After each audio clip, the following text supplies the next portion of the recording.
Hi, this is Michaela Eskew from First Lutheran Church in Colorado Springs, and I'm bringing you First Thoughts. Our reading today comes from Mark 10, and I'm going to only read a portion of it. I'm going to start at the 41st verse.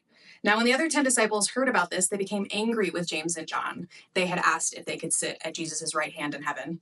Jesus called them all over and said, "You know that the ones who are considered the rulers by the Gentiles show off their authority over them, and their high-ranking officials order them around.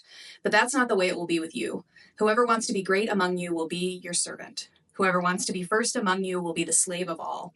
For the Son of Man didn't come to be served, but rather to serve and to give his life to liberate many people." So we're asked to follow in Jesus' example, which means that we have to be a servant to all. This really goes against our culture. We want to be the top-ranking official. We want to be the boss. We want to be running the show. We don't want to be serving others. We definitely don't want to be a slave to all. And yet this is what Jesus is calling us to do.